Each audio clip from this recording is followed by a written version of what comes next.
This is the Algebra 1 intro video for the skill of multiplying radical expressions.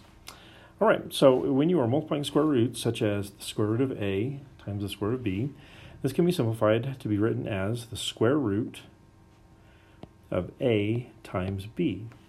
We're just combining the radicals into one by multiplying the two radicands together and keeping it a square root. So an example of this would be number 1. We've got two radicals here being multiplied together, and so we could rewrite this as the square root of 6y squared times y to the 5th. And we've talked about this a little bit. We could do a little bit of work with y to the 2 and y to the 5th, but since we're going to be simplifying, I think it makes a lot of sense to try to break this down into prime factors. And so you could do a factor tree if you wanted here, but I think 6 is probably easy enough where we don't really have to do that.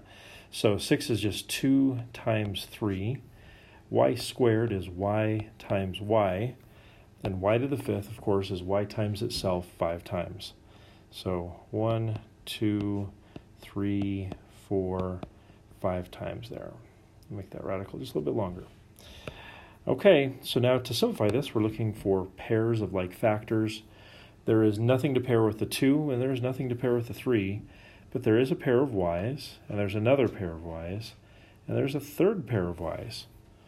So what that means is that each, just like we talked about in the past, each of these pairs of y's comes out as just a single y. So this pair comes out as a single y. This pair gets to come out as a single y, so y times y. And then the last pair also gets to come out as a third y, so times y. Inside the radical, there are some leftovers. There are, of course, the 2 times the 3, and there was this last y here that did not have any other y to pair with. And so we would probably clean this up a little bit and write our final simplified expression as y cubed, or y to the third, times the square root of 6y. All right, and then the other one here, the other example is when you have the power of a square root. So this is where we kind of, for the first time, get into a little bit of interaction between a square, like the power of 2, and a square root. So the square root of a squared is literally the square root of a times the square root of a. Of course, that's what squared means. And then we could use our property that we've just been talking about. If you're multiplying two radicals together, you end up with, in this case, would be the square root of a squared, which is really just the square root of a times a. And of course, that pair of a's gets to come out, and there's nothing left over on the inside, so we just end up here with a. Just one little caveat, you're going to learn in Algebra 2 that technically there's an absolute value involved in this, so we're not going to get into that too much right now. For now, we're just going to say the square root of a squared ends up being a.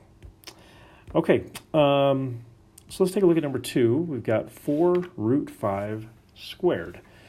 So we could break this down. We could say, well, 4 root 5 squared is really 4 root 5 times 4 root 5.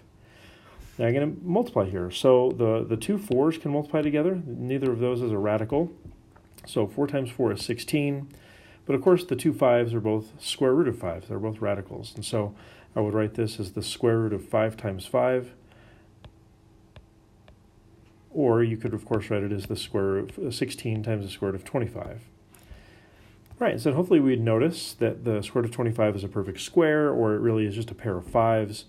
So this just ends up being 16 times 5, and 16 times 5 ends up being 80. All right, we'll practice these some more when you get to class. I'll see you then.